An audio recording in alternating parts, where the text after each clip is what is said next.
నీవు కన్నులతో చూచిన దానిలో న్యాయమైన ప్రతిదీ నీవు పొందేటట్టు చేస్తాడు ఆయన. న్యాయమైన దాన్ని, నీకు క్షేమకరమైన దాన్ని.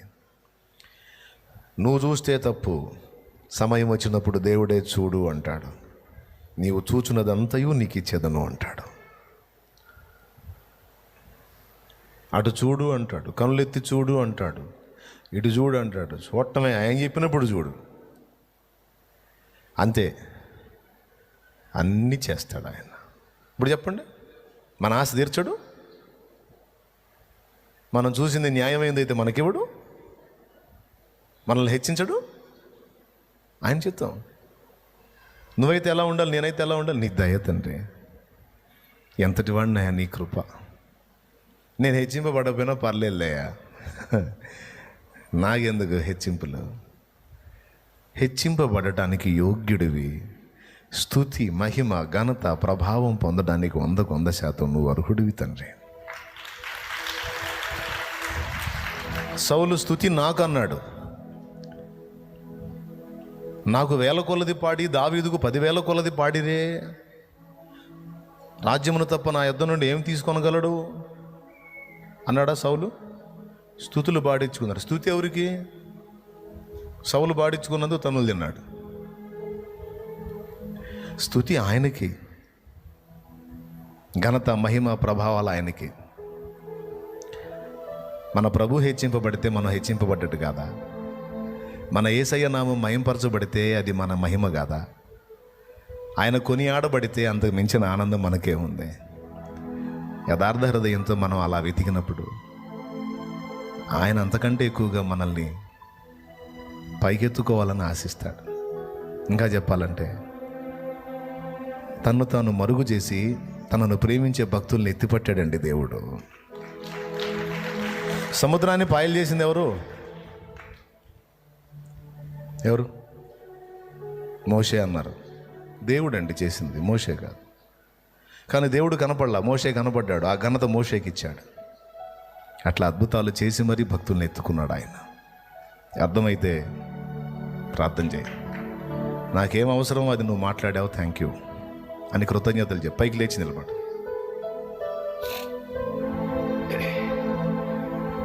పైకి లేచి నిలబడు.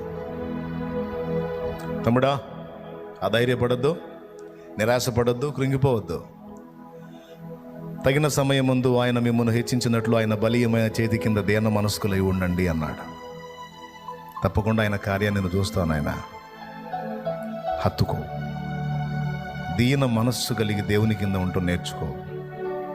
తొందరపడద్దు, ఆవేశపడద్దు, ఆయాసపడద్దు. నీ గురించి ఆయన ఆలోచిస్తున్నాడా లేదా? విచారిస్తున్నాడా లేదా? చింత కలిగి ఉన్నాడా లేదా? నా విషయంలో దేవునికి పట్టింపు ఉంది అంటే చేయొద్దు. నేను నమ్ముతున్నానన్నా, నాకు విశ్వాసం ఉంది, నా తండ్రి నా విషయంలో శ్రద్ధ కలిగి ఉన్నాడు, దృష్టి కలిగి ఉన్నాడు, ఆలోచన కలిగి ఉన్నాడు, విచారిస్తున్నాడు, నేను నమ్ముతాను అంటే చేయొద్దు. చేతులు ఎత్తిన వారి అందరి విశ్వాసము, మనందరి విశ్వాసాన్ని నా దేవుడు నెరవేర్చునుగాక. ప్రార్థన ప్రార్థన. సర్వాధికారివైన మా తండ్రి, సర్వోన్నతుడు ఒక దేవా, నీకు వందనాలు. ఈ దాసును నిలవబెట్టుకొని మా అందరితో మాట్లాడిన శ్రేష్టమైన ప్రతి మాటను బట్టి వందనాలు, స్తుతులు, స్తోత్రాలు, కృతజ్ఞతలు చెల్లిస్తూ ఉన్నాం ప్రభువా.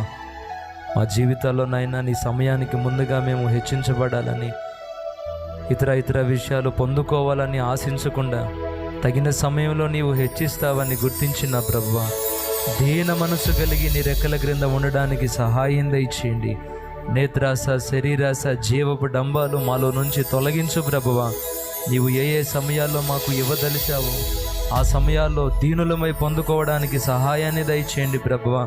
ప్రేమ కలిగిన దేవా, మా ప్రతి పరిస్థితిని నువ్వు చూస్తున్నావని, మేము పడుతున్న నిందలు గమనిస్తున్నావని, మా అక్కరలు గమనిస్తున్నావని, కొద్ది రోజుల్లో తగిన సమయంలో నువ్వు ఆశీర్వదించబోతున్నానని నా దేవా, మీరు మాట్లాడిన మాటలను బట్టి మీకు వందనాలు నాయనా.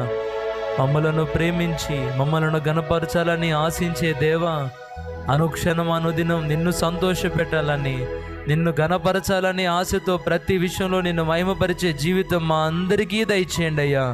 మాలో ఉన్న స్వార్థాన్ని తొలగించు ప్రభువా, మాలో ఉన్న జీవపు తొలగించు నాయన. మేము గుర్తించబడాలి, హెచ్చించబడాలన్న ఆలోచనలు తొలగించండి నాయన. మేముంటున్న ప్రాంతాల్లో, మా సమాజాల్లో, మేము పనిచేసే ప్రాంతాల్లో, ఎక్కడ ఉంటున్నా మా జీవితాల ద్వారా నీకు మహిమ వచ్చేటట్లుగా మేము బ్రతకాలి నాయన. ప్రతి విషయంలో నీ సంతోషాన్ని వెతుక్కునే మనసు మా అందరికీ దయచేయండి తండ్రి. పేరు పేరున దీవించు, ఆశీర్వదించండి అయ్యా. ఇంతవరకు వాక్యాన్ని అందించిన మీ దాసులను మీ ఏడంతల ఆత్మతో నింపండి నాయన. మంచి ఆరోగ్యాన్ని మీరు దయచేయండి ప్రభువా, కృపాక్షేమాలు కలిగించండి నా దేవా. మా జీవితాల ద్వారా ఎప్పుడు కూడా నిన్ను బాధ పెట్టకూడదు నాయన. నువ్వు అసహ్యపడేటట్లుగా మా జీవితం ఉండకూడదు నాయన. దీనులమై ఉండాలి, తగ్గింపు కలిగి ఉండాలి. అలాంటి కృప మా అందరికీ దయచేయమని యేసు నామములో అడిగి ప్రార్థించి వేడుకుంటున్నాము తండ్రి. మన తండ్రి అయిన దేవుని ప్రేమ, ఆయన ప్రియ కుమారుడును లోకరక్షకుడునైన యేసుక్రీస్తు వారి దీవమైన కృప, పరిశుద్ధాత్మ దేవుని యొక్క అన్యోన్య నిత్య సహాయ సహవాస సమాధానములు సమకూడిన మనకు, సకల పరిశుద్ధులకు, సార్వత్రిక సంఘమంతటికి సదాకాలము తోడే ఉండి నిత్యంతములో చేరు పర్యంతము నడిపించును గాక. యేసు రక్తమే జయ, ప్రభు యేసు రక్తమే జయ. యేసు నామమునకు సంపూర్ణ విజయం కలుగును గాక. హల్లెలూయా, హల్లెలూయా, హల్లెలూయా. కూటం ముగించబడింది. మీ అందరికీ ప్రభు పేరిట ప్రేమ వందనాలు తెలియజేస్తా ఉన్నాను. విన్న మాటలను అనుసరించి మన జీవితాల్లో జాగ్రత్త పడదాం.